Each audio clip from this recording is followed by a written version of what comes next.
without a doubt, I think it's by far the best league in Europe. How dare you score like that in the Premier League? Mission accomplished in the Premier League. The American Sousa. Hello, everyone, and welcome to another edition of ASTV's Fantasy. Just the Premier League show, match week 9. We won't talk about fantasy. Well, Paul might want to talk about fantasy. He's doing quite the fine performance there. I think he's going to have to make an appearance on our Thursday night show at some point to do a victory lap or two. But if I were him, I'd probably get on it now before some of this good stuff starts to wear itself thin. But what you are doing is pretty impressive and amazing. So congratulations on that ahead of time. But we're going to start like we always do. Take a look at, just look here at the match week itself. Talk about a few matches on a high level. And then we're going to go into 2 or 3 of the kind of key components and storylines of the weekend. Unfortunately, we do have some more of our decisions to talk about.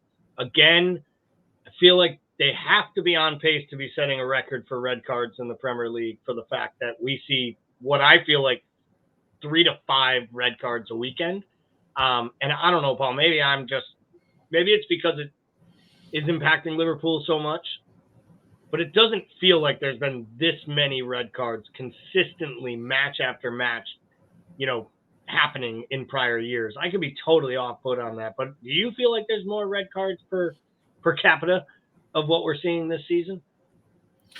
For sure. I mean, I think that the numbers bear that out. I think that we're looking at record numbers based on what we've seen across the board. I mean, like we talked about this like the first few weeks, like we were on course to set a record, and I don't think it doesn't seem like it's really let up. I think we had a couple weeks here where it was quiet, but yeah, this week we're back at it, right? We are. So let's talk a few of these fixtures. I want to start. I think we're going to talk about the Chelsea-Arsenal match and what it means for the table and for both sides and the tale of two halves in a little bit more detail. So we'll shy away from that match as kind of our match of the week. Let's start with the 7:30 a.m. game, Liverpool versus Everton. It's been, we know it as the Merseyside Derby. Some would call it the friendly derby, right? It is funny, the friendly derby has, I think, the second most red cards of any derby in Premier League history. Now, some of that is Everton's never gone down, so it means that we've had 2 of them for every year the Premier League's been here. My gut tells me there have been just as many red cards when Aston Villa play Birmingham. Just the difference is they don't play each other twice a year. So I think that's a big piece of it as well. So when it comes to the Liverpool match and Everton there, obviously, always easy for me to poke some fun at Ashley Young. My favorite part is a 38-year-old guy with the last name Young playing as old as anyone could ever play on the pitch, because he almost looked like the first yellow was like, I know he's giving me a yellow for this, but I got to take him down because I can't run with him down the sideline. And then the second one was almost like, just get me off the goddamn pitch or Sean Dyche's going to make me defend for another 60 minutes. Any issue whatsoever with the sending off in that situation, or is that just, you got to know better, especially if you're literally old enough to be someone's grandparent on the pitch? Yeah, I don't have it. I don't have any issue with it. I thought the second one was pretty on par with the first one, right? Like if you're calling that first one a yellow, I felt like the second one had to be as well. I think we clearly targeted that side, right? But like, I think if you're calling that first one, you're calling the second one. Am I surprised we got it? You bet I'm surprised we got it. It's essentially been almost 8 years since we got an opponent on a second yellow, which is absolutely jaw-dropping to think about. Yeah, it's pretty crazy, right? Sadio Mane had himself a Liverpool legend career in between those 2 yellow cards happening, because he was the last player sent off for 2 yellows in a match against Liverpool when he was a player for Southampton, which is crazy in itself. I could have guessed probably 50 different players, and I probably wouldn't have come to that, but I do remember that day. Little crazy. as far as Liverpool's performance goes, they get the 3 points, they get the win. It is against a very weak team. And I know, as Kazi will tell you, you can throw the records out the window when you get to matches like this. Cause for concern, though, for a club like Liverpool to play against an Everton side with 10 men at Anfield and literally have it take a VAR decision for you to even get your first real shot on target. This is actually more of what I expected. I mean, I think derbies are sort of rough to get any sort of fluidity in generally anyway. And I think usually Sean Dyche sets up to make that very difficult, right? Usually sits back in a low block, gives you 2 banks of 4 right in front of you, and makes it real difficult. I think that's kind of what I expected in this match. I think this was always going to be a war of attrition. I just felt like it just was going to be a matter of time to wear them down. And I think with teams like that, you have absolutely no choice but to just pile on the pressure and hope that pressure eventually wears them down. Yeah, and I think that's kind of what we did, right? I mean, it was the substitution patterns. It was, attacking them from each side, wearing them down, and eventually making them make a mistake, which leads to, what could have been. I mean, you could argue the Diaz takedown might have been a penalty. I thought it would have been soft if they'd given it at that time. I did think that there was no question on the handball, and we'll talk more about that when we review the VAR decisions, the 2 major controversial decisions of the weekend. I thought it was a fair result. I will say there were times in the match that I just wanted us to show a little bit more attacking prowess, and I feel like we did get really, really stuck in on the 35-yard shots. And I think when you're playing down a man and they keep dropping deeper and deeper, the last thing you really need to be doing is giving them easy ways to clear by taking shots from 35, 40 yards out. And I felt like we just kept doing it over and over and over. That was a little frustrating for me, but I thought some of the substitutions were really good. I know we'll talk more about it in our standard pod on our Monday night podcast tonight that we're going to record a little later. But I do really believe that, I think Mo, this is a classic example of Mo having like a 4 of a match and then scoring 2 goals and being like, oh, he's a match winner. And you're like, yeah, he was really, really poor. I thought Diaz was a little wasteful at times, but his industry is just so hard. He works so hard, it's hard to criticize his play. But I thought he was wasteful in front of net a couple times. And Jota wasn't really at the races either. So the whole front 3 struggled for most of the match, which doesn't really shock me. We'll get to some of the other players as well. But a good 3 points for Liverpool, obviously. Once again, having the envious task of being the first side to come out off of an international break is never easy. And then to do it against your crosstown rival, that's a good 3 points gained, in my opinion. It's not a poor performance that they should be anything to worry about. Let's jump to City. Obviously, City coming off 2 straight league defeats, including a loss to Newcastle in the League Cup. All 3, albeit without Rodri, which we've talked about at quite a lot of length. Brighton was required to rotate a side and was playing a weakened side. And I honestly didn't think either side looked overly good in this match. Is this more about City getting the lead, Brighton just kind of doing that thing where they just concede 2 soft of goals? Or is this a bigger story about both sides just really being off form and kind of away from their best at this moment? Yeah, I mean, I think you could say that. I think we all kind of tuned into this one thinking this one was going to have some fireworks too, right? I mean, I think this was the match. Like, this was actually a really rough watch. Like, if you watch this, it was not an enjoyable watch, which you would assume, with these 2 teams, there'd be some offensive flow to this game. And to the contrary, I thought the play was just really disjointed. And in fact, it almost felt like a continuation of like the Everton Liverpool match right on into the 10 o'clock slate, right? I thought, obviously City seemed to dictate the majority of possession of like throughout the game. But I thought as this game went on, I thought Brighton seemed to have some more opportunities. And I think throughout the match, They may have not had more, but I thought Brighton had the better, more dangerous opportunities throughout that match. And it felt like the longer that match went, the more likely they were to get an equalizer. So I think in some respects, City's probably lucky that this thing didn't keep going. But yeah, it was two teams struggling. I think City's out of form. I think they missed, I think they've missed Rodri, and I think they're trying to figure some things out to get back going. I think Holland looks really disconnected right now. They've got to figure that out. And I think for Brighton, they're going to have to figure out like what the balance is. Like, is it sustainable to keep putting Milner out there on the right side?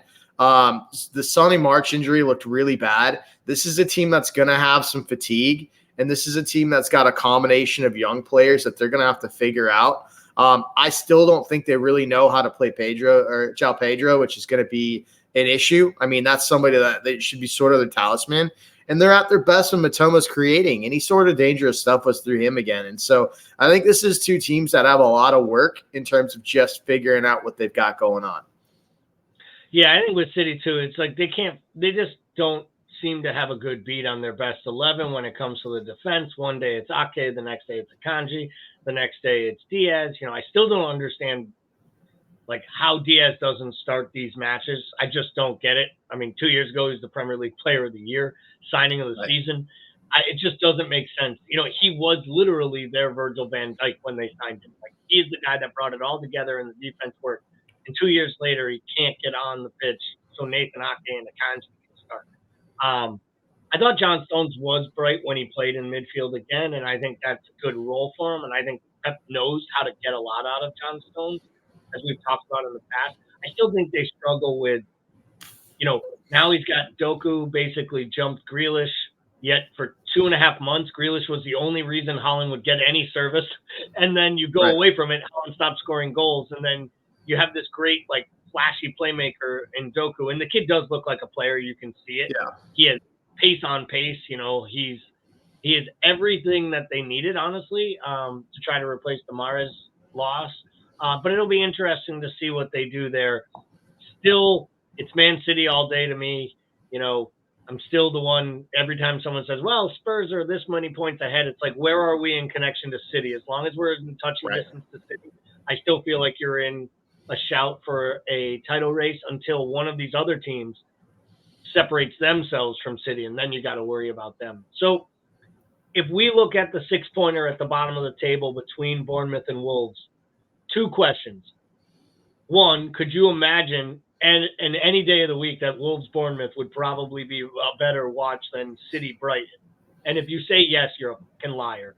And 2, if you were Gary O'Neill, after the go-ahead goal scores, would you have had any clothes left on in the pitch, and would you have not just doused yourself straight? I thought he might strip naked and run right to the Bournemouth owner's box and just literally just give him one of these. Like, because literally what they did to him, we've talked about it ad nauseum on this show and our pod. The way Gary O'Neill was treated last year after keeping Bournemouth up is criminal. What he's done at Wolves, I mean, I think we all had Wolves tabbed to go down when Lopetegui was the manager and looked like a dead man walking.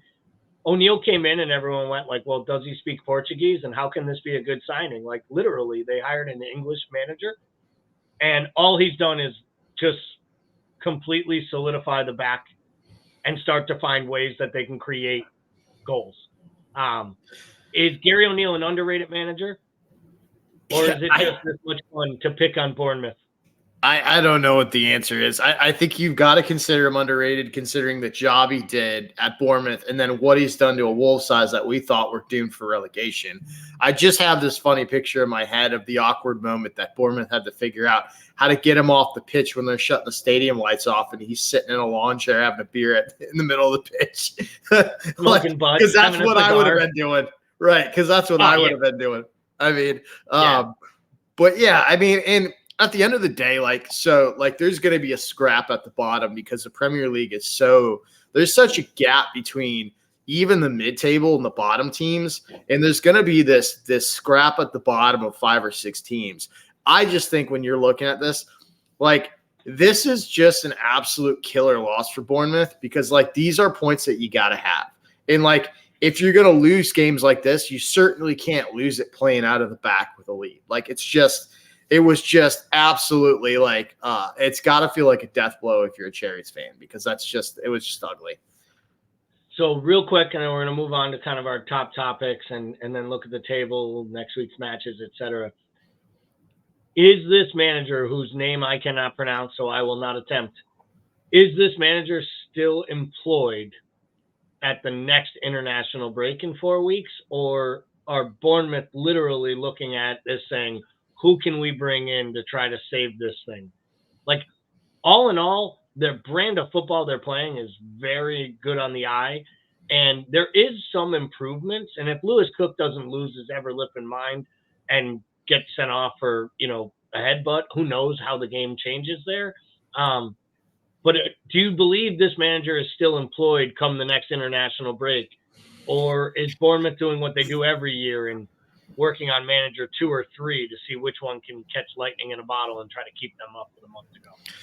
I mean, they have such a large body of evidence and historical precedents for that indicate that he won't be there, that I've got to say that if you're the team and you have the 3rd worst point differential, goals against, I feel like that's got to be the move. But that wouldn't be, if I'm wrong, that wouldn't be the first time that Bournemouth has just gone against the grain and done something totally crazy. So I don't know, but all the signs say that yes, they absolutely will pull the plug on this and go for somebody else, but who knows? All right, let's move on to our topics of the week, our main storylines. And so often we start with the negative, right? So often we talk about players getting DUIs, or this player, starting a fight with his live-in partner and being arrested for domestic violence, right? I don't think often enough we focus on the positive stories that come out of the Premier League sometimes. And I don't know if anybody else caught this story on the Premier League preview for this week, but this young dude right here in the upper left-hand corner, I want to get his name right. He is 9-year-old Colton Cook, and he is a Aston Villa supporter. Douglas Luiz happens to be his favorite player, which in a lot of ways just makes me like the kid even more. And you're like a true Villa fan if the number 6 for Villa is your favorite player at the club. And sadly, this young man has an inoperable brain tumor. He is not going to make it another year. They knew this was coming. And he had never been to the stadium. He lives within ear distance of the stadium. He had never even walked inside the grounds, let alone saw a pitch. So last week, he got a tour of the stadium. And during the tour, the Premier League asked him what he was doing on Sunday afternoon and if he would like to be one of the team mascots for the match. And the kid broke down. He couldn't even control himself when they gave him he couldn't fathom that he was going to get to go to this match. And then he finds out that he's going to be walking out with Douglas Luiz. Supposedly he leaned into him and told you, I'm going to set a record today and I'm going to score you a goal. And then he got him 2. It's kind of I have goosebumps and I don't have children. Paul, you have 3 little boys, so I can't imagine what it's like even thinking or putting yourself in the position. But I don't think enough positive stories like this come out about the clubs and what they do for their communities. And the look on this kid's face, the joy he had, it was brilliant. And it was everything that's good about professional sports. And I'm sure for a lot of these shows, we'll talk about all the bad things. But what a moment by Douglas Luiz. What a moment by the Villa supporters and the Villa supporters trust. And what do these type of moments as a parent do for you, when it comes to the humanity side of things, Paul? Because I can't even put it into words, and I don't have children to think about it. Yeah, I mean, so you're right. We don't cover these stories enough. I think, UK and the Spanish tabloids are absolutely brutal, and that's the kind of stuff that sells, right? And the same things in America. I mean, the same thing's true in our sports over here. We just don't cover these things because unless they're pointedly hitting you right in the heart, this stuff doesn't sell. And it should, though, because these guys are part of these communities and what they do is important to these communities. as a dad, this stuff is like, I love to see this stuff. It also is really like tough. You know what I mean? Like, my oldest, he's now 13, but when he was 9, he lost a classmate to this. And it was like, when you have to talk to kids about mortality at that age, it's a really, really, really tough to comprehend, because it seems so fundamentally unfair, for families to go through this kind of heartbreak and for kids to have to face these really, really big things at such early ages. So I love this story, for everything it stands for. But I also really, it makes it even better when it's a player like Douglas Luiz, who I think plays the game the right way, cares about the right things. I think, as a number 6, a lot of times you're already considered sort of a blue collar guy. But to see Douglas Luiz setting records with like 8 consecutive goals in a home fixture, things like that are very, very cool to see from a player like him who seems to do these things the right way and works so hard for this team in general. So love the story, love the kid, love the player. I think the only really question that remains for this thing is like how you feel if the kid was to get a jersey, right? And we're going to kick this back to an old inside joke for anybody who's listened to us for a long time. He did get a jersey. I will give him credit. He didn't ask for it. Okay. He just asked for a tour. They gave it to him voluntarily. And to be fair, one of my first things was 2 ways, right? Dad can take you to this club store and you can buy it, or you can earn it. Right? You make the team and earn it. And on this day, he earned the jersey because he actually walked out and was a mascot. So, to be fair to Gally, he was not begging. Had he begged for it, even I am not that much of a Grinch. Even that heart would grow that far that day. But in all seriousness, it was really impressive. One thing I think that gets overlooked with Douglas Luiz is people forget that he was on Manchester City's books for 6 seasons and could never even get a first team appearance. Not one appearance with the first team. Crazy. And that just shows both the depth of their program, but also the actual maturation and the improvement of his game since he went to Villa. And I think this is a prime example when we talk about players getting out of a club to go play at their young ages. Like, he needed to be playing football and not wait any longer at City. So he went and found himself first team football. And now I would argue he is a step behind Rodri and Rice. He's probably, right now, he is better than Moises Caicedo, and there's no 2 ways around that.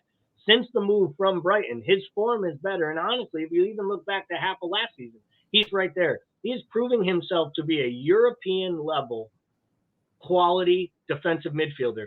And I truly believe if Villa were to fall out of everything, there would be big clubs in Italy, big clubs in Germany, and big clubs in England all vying for his signature. Because I think he could take the step up. And I hope he doesn't, because I think that Villa team is just good enough to take it as far as they believe in Unai Emery and the players stay. They have all the makings of a great side. So it's always hard to segue off of a great story like that to kind of the lesser side of things. I have 2 still images on the screen here. One you can see well, the other I think we all know. These are the 2 major controversial handballs from the weekend. First and foremost, Paul, both were awarded penalties after VAR reviews. I should say this. Both were VAR requests for the match day official to go see the monitor and make the call. First and foremost, are these handballs for you?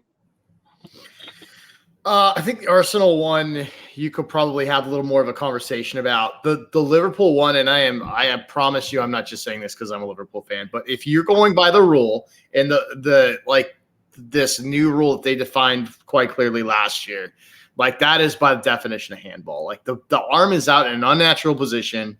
I know that some people would like to see like a definitive action towards the ball with that hand, but the bottom line is this isn't a natural silhouette, right? Like it's just not. And I think for me, that's pretty clear. Yeah, for me, it was the Liverpool one was absolutely stone cold a penalty all day long. And my first reasoning is the only argument you could have is proximity. Mm-hmm. And if it hit his right arm as close as it is to his body and as close as Luis Diaz is from it, or even caught the other player somehow on the arm with how he is right now, I'd be like, come on, what are we doing here, people? He's a foot away, and he's literally running with the guy. I don't think Michael Keane is trying to make himself bigger. I genuinely think he is like leaning down to like try to get in a position to block the shot, but it's a handball. That's all there is to it. Right. The Saliba one, to me, I think you could argue it. Where I have the issue is if you go letter of the law, is that arm in a natural position for a guy trying to jump up and clear a ball with his head? Probably, right? It probably is. Right. The fact that it did look like the ball might be on target means all the proximity and all, if the shot's on target and it hits an arm, it doesn't even have to be deliberate. It's a handball because it could be a denial of goal scoring opportunity. Right. That's where I understood that one. The other part of it is, and I heard this morning, and I actually kind of really like this, and I know this isn't part of the rules. This is where we apply common sense, and I think this is what happens when you ask ex-players their opinion of stuff like this. And the guy's argument was if these handballs, either one of them occurred anywhere else on the pitch, would it be called a handball? And both of them would have been called a handball anywhere else on the pitch. Right. Even if someone jumped up and was jumping and it bounced off their arm. 2, was the attacking side hurt and or lose momentum based on it? And in the Chelsea opportunity, there's a chance that the thing could go in the net. And in the Liverpool opportunity, the ball is fizzing across the 6-yard box with 2 runners coming on. And that's where I think common sense has to be applied here. And for me, they were both stone cold penalties. I think had they not awarded either of these penalties, we would have more of an actual talking argument, because the argument then would be is these guys can't even apply the laws in which we know them. Because by rule, these were both penalties. And some of it is the way the law is written. Some of it is just the application. So quickly on this, because I want to get to our next topic here and talk a little more about the Chelsea-Arsenal match as a football match. Did you have a problem with how they got to these decisions? Like, did you have an issue with the application of VAR? Because in the Arsenal one, I felt like it was the perfect example of why VAR is there, because I could see in real time why you wouldn't call that, even though you saw the handball. The Liverpool one, I go back to my original argument about VAR, which is I feel Craig Pawson saw that, or his linesman should have saw that, and they allowed VAR to correct their mistake, which is my ultimate biggest issue with it, is that I just still go back to the fact that I feel like they take the cheap way out. And if VAR had never awarded that, they would have been like, well, see, I didn't get it wrong. But if VAR tells them to go look, they can be like, see, VAR did their job and help me get it right. But ultimately, I want matchday officials to have the cojones to make the right call when they see it in live time. Did you have an issue with how it was played out? And like me, do you feel that either Craig Pawson or his linesman who was directly down the line of this play, one of them should have been able to see that handball in real time and not require the VAR intervention?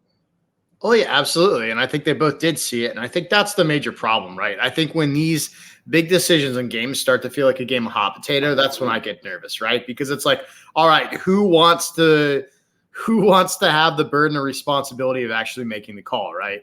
And that's the scary thing about what happens with VAR.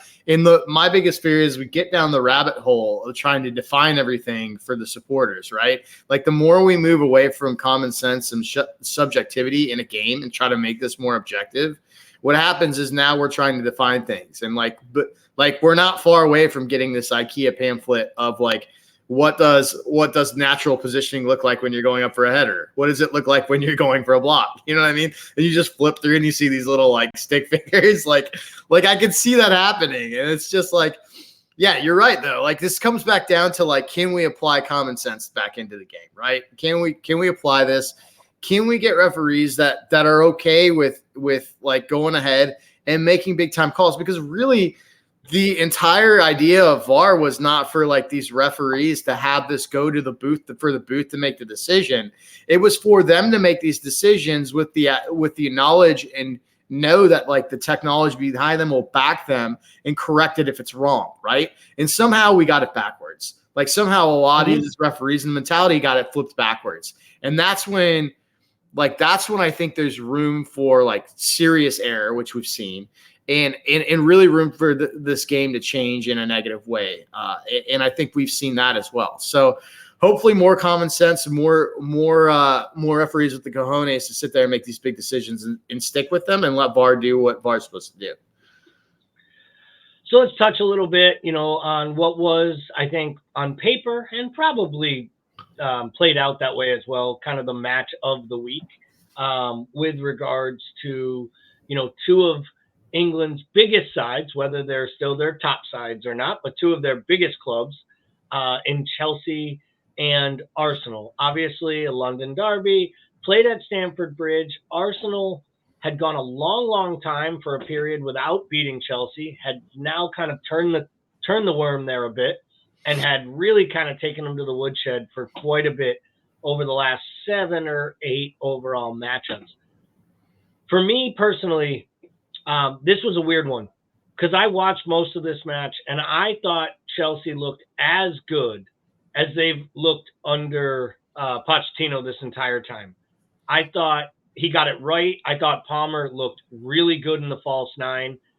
Starting to see why Pochettino wanted to spend that money on Cole Palmer, and people were like, why would a kid leave City and go to Chelsea to sit on the bench? And he's played a lot of minutes since, so he clearly knew that Pochettino wanted him and wanted him to be part of his setup.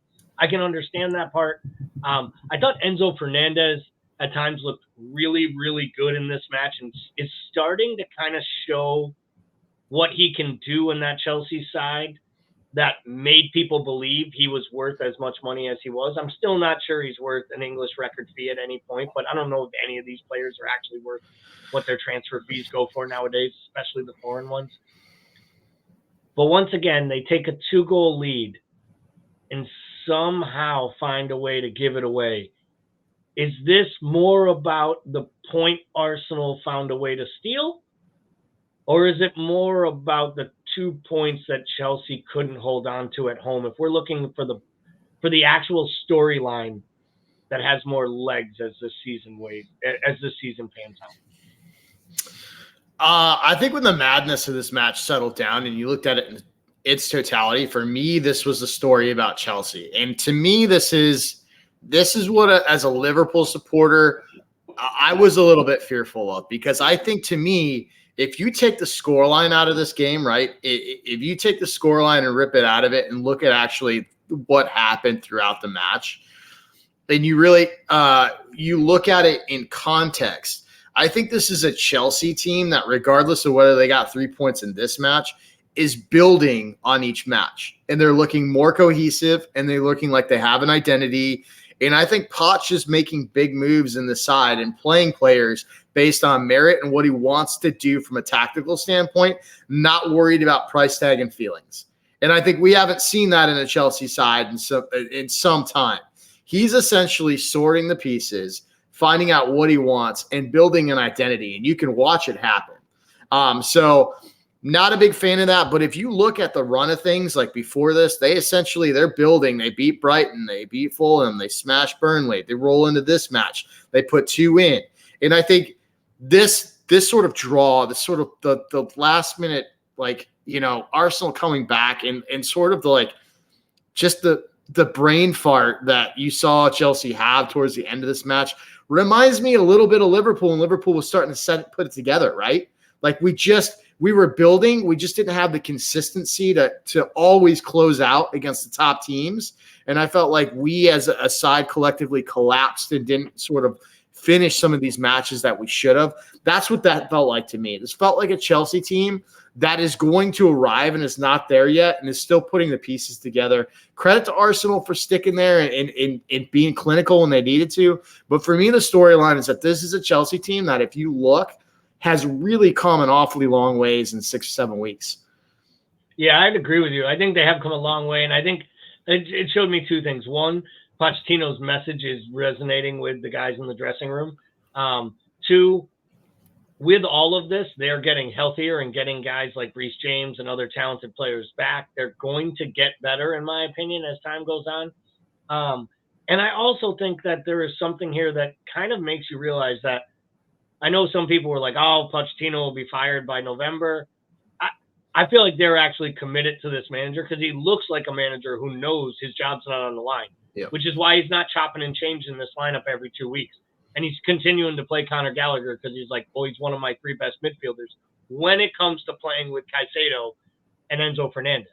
Like, he might not be one of the 3 best midfielders I have, and you guys might have bought me 5 other ones. But with these 2 anchors, I need a player like that in front of him. And as long as Palmer gives them opportunities and is giving them like that fresh breath, and Mudryk does look better. Cross shot doesn't really matter. Definitely a cross. It was definitely a cross. But here's the thing: whether it's a cross or not, it's an absolute goal-keeping howler from Ray, who did it all match long because he looked lost every time they crossed the ball. And he's nowhere near where he should be, which is what allows that poor cross to go in as a shot. And, and let's be honest, if it isn't a goalkeeping absolute nightmare of a mistake by Robert Sanchez passing the ball directly to Declan Rice, if they don't get a gift for the first goal, I'm not sure Arsenal finds 2 goals because that was completely against the run of play. So if I'm Chelsea, I'm feeling much better about my 1 point gained. And the fact that I stood toe-to-toe with what is supposed to be one of the 2 or 3 best sides in all of England. And I did it in a day where they had all their pieces, had more depth and had more players than I did, started their best overall 11, and we were still the better side. So let's take a look at that table then. This includes Tottenham here today. At some point, this Tottenham ridiculous renaissance has to end, but you watch them today, I mean, they really did look good again today. They're scoring goals. They're playing resolute and solid at the back, as you can see, with only 8 goals conceded, 20 scored. I believe he set the record today. No manager in the history of the Premier League has ever secured 23 points out of their first 9 matches, which is pretty ridiculous when we're talking about a team that sold arguably the best player to play for the club in 25 to 30 years. How much more? I know they haven't played the toughest of fixture schedules, but how impressive is not just the point tally, but the manner and the performances in which they're putting in on the pitch, especially over this last 4 to 5 matches. Yeah, I mean, this is kind of like this reminds me a little bit of how we talked about Eddie Howe last year, right? I mean, because essentially, I think the shocking thing is how cohesive they look defensively, right? But then we also look at this team offensively, and they lost what their identity has been for the last decade and Harry Kane leaving, and they look almost more dangerous now because they have multiple ways to beat you, and it's not all funneling through one guy, right? There's not one sort of catalyst that you can kind of lock down with them. So they're a little bit more free-flowing. I mean, I think we're going to know what this team is in 2 months. And I say that they've got Palace coming up. Palace just got embarrassed by Newcastle. So I think Palace is probably going to set up pretty conservatively here and try to get feeling better about themselves next week. But after that, I think this is where it's going to get interesting. They're going to have Chelsea at Wolves, then Villa, at City, West Ham, Newcastle. So this is, I think in 6-7 weeks, we're going to really have a better understanding of what this football team is. So if they can sit there and do the business for Chelsea and take care of Wolves and go into Villa, I mean, then we're really talking, right? I mean, we're looking at this team going into Villa and City next and then West Ham. So these are going to be some tough games going in. Not only with good teams, but also really physical teams. So I think we're gonna know more here in about a month and a half. And I don't disagree with you. I think about Thanksgiving-ish, mid-December, especially then the holiday fixtures come in. Yeah. Again, they're out of the League Cup and they don't have European competitions to worry about.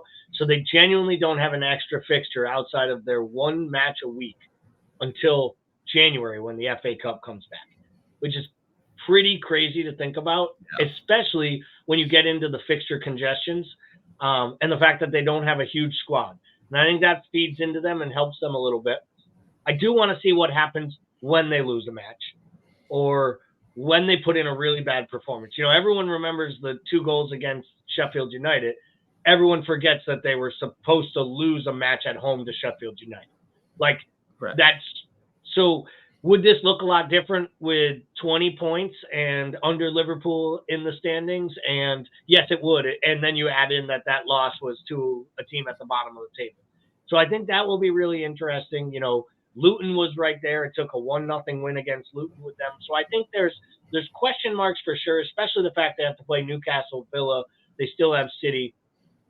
And then they have Chelsea coming, who is on the resurgency, West Ham. So I think they have not by any means played the majority of teams in this top half. And we all know that they got a little bit of a gift against Liverpool. You know, they probably should have 2 points less. We should have 1 point more. Okay, whatever, right? Like, we're all at 21 and we're right there, 4-way tie. If I were to ask you right now, Paul Bickler, does Tottenham finish ahead of Arsenal this campaign? I'll go no. But, man, I'm a lot less confident than I was at the beginning of the year when you would have asked me that. But, yeah, I'll go no. I think Arsenal's just too deep. I mean, I know they've got all the extra fixtures and the competitions. I just think they're too deep, and I think they've got too much firepower. But, like you said earlier, like all this boils down to is where's City, right? Like, where's City come New Year? Because, we know when the clock strikes midnight going into 2024, they're done losing for the rest of the year. Yeah, they don't like to lose matches in the first half of any calendar year. That's basically how I come to grips with it, unless it's in the Champions League.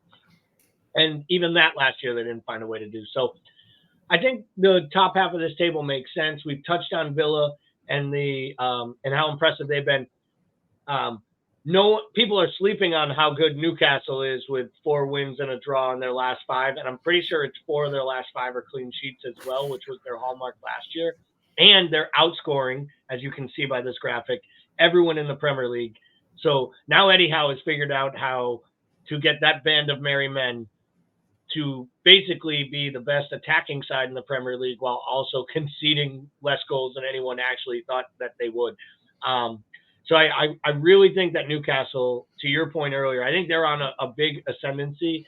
I don't think it can be – I think it is being understated how important that win over PSG was in the Champions League, because I think it convinced the players and their fans that they can beat anyone at that stadium.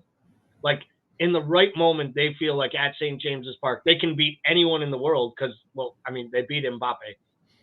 And they got to feel good about that. And, I mean, if you're them this week and you got Dortmund, to me, you're like, I think you're licking your lips playing Dortmund this week, thinking to yourself, we might get through 3 rounds of the Champions League, play Dortmund and PSG at home and Milan on the road and have 7 points and sit top of our group. And I think if you told a Newcastle supporter that, they'd tell you that they would have no problem finding themselves 2 points out of the relegation zone right now if you guaranteed them they were going to have knockout football in the league. I mean, I know Alan Shearer last year, someone asked him, if we gave you guaranteed 4th place in Champions League or the league, and he literally cut him off, and he was like, will you shut your bleeping mouth? We'll take the League Cup. Like, we haven't won a trophy in 100 years, man. We'll take 1 point out of safety. Give me the League Cup. I loved it. Don't love Alan Shearer, but I love that kind of passion and realism from supporters, right? Because we all think like, oh, it's the Champions League. Oh, it's the prestige. He's like, next year don't mean shit. Give me the trophy now. Like, I love it. Let's take a look at the bottom of the table. It is getting real ugly at the bottom of this table. And you know, Sheffield United sitting on 1 point I don't even know where they go from here. But I have real concerns about Burnley now. And I think my bigger problem is, we all clowned on Luton all along. And we said they couldn't do this. They couldn't maintain. They won't score enough goals. But at least Luton is difficult to play. And Right. they look like they're putting up a fight. I give Vincent Kompany a lot of credit for having ambition and wanting to play a good-looking brand of football. How much longer can the people at Burnley stick with Vincent Kompany if he refuses to make adjustments to his tactics to become more shored up and be more defensively? I mean, can they continue to concede goals like this and him keep a job? Well, it's kind of crazy to think that Vincent Kompany, like one of the most decorated, Premier League center backs in its modern history, can't shore up a defense. And I think when we looked at that window this summer, we were all pretty excited about the players that they had coming in. I thought they had a number of really nice pieces, but I don't think look, I know that he's like a club legend there, and I know he means a lot in terms of his history in the EPL, but if they're serious about staying up, and maybe they're not, maybe they think, okay, we're going to do this. We're good with doing the yo-yo. We're good with doing the Norwich where we go down next year. We think we're going to have enough. We have a core nucleus of really young players because they are really young that we can build on, and we can be back here next year and in a better financial position to invest in a way that shores this side up defensively. Maybe there is a long play here and he's involved. I don't know. I think that if they're serious about trying to scrape out of here, and if I were Burnley, I would be, because I think that this is a historically bad bottom of the table. I don't know that I've ever seen 5 or 6 teams this bad in the EPL in recent history. So, I mean, because if you look at these sides and you tell me that you look at this bottom 4 and you tell me that one of these teams is going to be here in the Premier League next year, that's pretty amazing. Yeah, I almost feel because of how bad the bottom 4 are that Everton and Forest, who are not good teams, I think they're going to just do enough. I've seen enough out of Everton, even their organization yesterday defensively on Saturday against 10-man Liverpool lets me know Sean Dyche has figured out enough, and Branthwaite is a legit center back in this league. And I think when you have him and Tarkowski, and as much as we like to clown Pickford, he saves them a couple points with some big saves and big moments. He's already done it this year. To me, it's one of Luton, Burnley, Bournemouth find a way to stay up. I genuinely think Sheffield United is cooked, already done. Yeah. They don't even look like they try after they concede a goal. At least Bournemouth is still attacking all match. And I think Luton plays harder down a goal than they do level. Because I think level, they're afraid to give up a goal. And down a goal, they're like, let's just kick people. Let's get one and kick people. And I still think that of all 4 of those teams, Solanke's probably the best actual Premier League striker. He's proven it now with double-digit goals. But I think Carlton Morris could play for another Premier League team. I think Luton has the best goal scorer. I think, Sheffield just can't. Archer's not the answer. Brewster's not the answer. Hammer's not the answer. I think Sheffield is gone. I think Bournemouth might be 2, and it might just come down to Burnley and Luton. And I'll tell you right now, if Luton finds a way to stay up, it will be one of the great escapes. It will probably be more impressive than Huddersfield staying up the first year they stayed up. And I honestly thought that was the worst footballing side I ever saw stave off relegation, that first Huddersfield team. Danny Ward scoring goals at 155 years old. That one was poor, really, really poor. So bottom of the table is tough. I still, Palace, Wolves, Fulham, Brentford, Forest, Everton. You might be safe, but you are so far off the class of the first half of this table. I do think the Premier League has to look themselves in the mirror and figure out how do we get back to being the best league in the world. Because it was the best league in the world when any team could win on any given Sunday or Saturday. It isn't that way anymore. So let's stop calling it that, in my opinion. So quickly here as we get ready to wrap up, let's take a look at the fixtures for next weekend coming up. Friday kickoff. I don't know, maybe Tottenham won the lottery by not having to play any matches in Europe where they were told, hey, guess what? You get a game on Monday and then we can play again on Friday. So they play Monday. They played today. They go back in on Friday, going to Crystal Palace. That one's going to be interesting there. You know, the Saturday matches between Chelsea, Brentford. Brentford's a tough watch at this point. I'll be interested to see how Chelsea responds there. Burnley, Bournemouth, huge 6-pointer for me. And then, you know, Newcastle, Wolves. It'll be interesting there. I like Newcastle, but I think they're going to rotate a lot. The matches for me, though, of real interest comes Sunday, and it's City versus United, right? Our match of the week is the big derby. I'm interested to see how Liverpool and Forest go because I don't feel that we match up great with Forest with all the physical direct play that they have, especially playing Chris Wood. That doesn't make me overly excited, even though I don't think he's that great a player. I just don't like the type of matchup that he creates. Other than Manchester United, Man City, which we'll touch on a little bit and do some predictions before we jump into, what other match here jumps out at you? If you could only sit down and watch one match outside of City United, what match would it be and why? Probably Wolves Newcastle. I think you have two teams that are in good form, and I think Wolves are just feisty. And I'd like to see like I know that they can take points off good teams.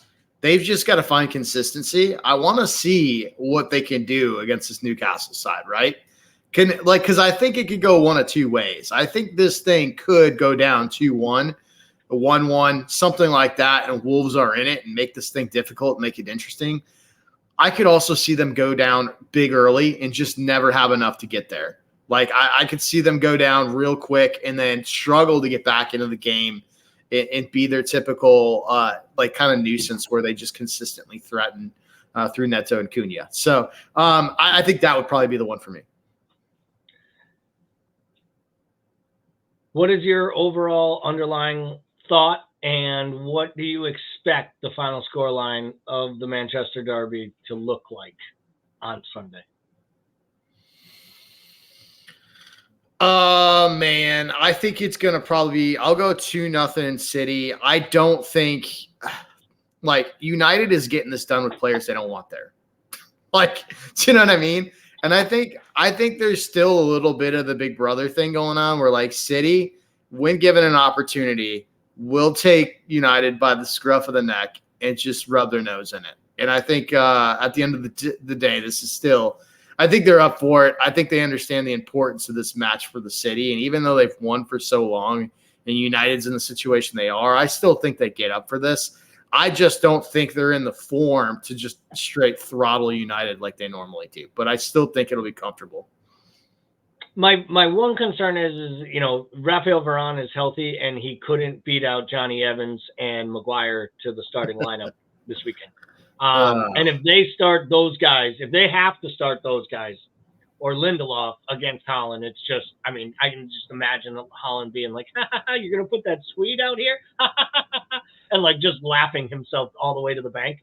I also think Pep likes to smell blood. And I think there is a little blood in the water. And there's talk of a Glazers out protest. There's talk of even Ten Hag possibly starting to get up on the hot seat, and a bad loss could actually put him in some trouble. You know, there were some rumblings that Sir Jim Radcliffe, if he gets his way, wants Graham Potter. That made me just chuckle. Be like, that's what we need. I like Graham Potter running United. Did you not learn anything from your time with David Moyes? But let's get out of here on this, people.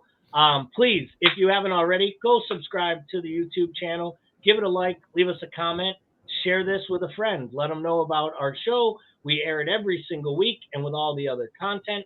We will be back next week with the Premier League show. And, of course, Monday, Wednesday, and Friday with the morning show at 9 a.m. or 10 a.m. Eastern, 9 Central. We'll also be here, of course, on Thursday night with our podcast, our Monday night podcast, our fantasy show, all kinds of great new content. So for myself and Bickler, thank you for watching the American Scouser TV's Premier League show. I hope you all have a great week.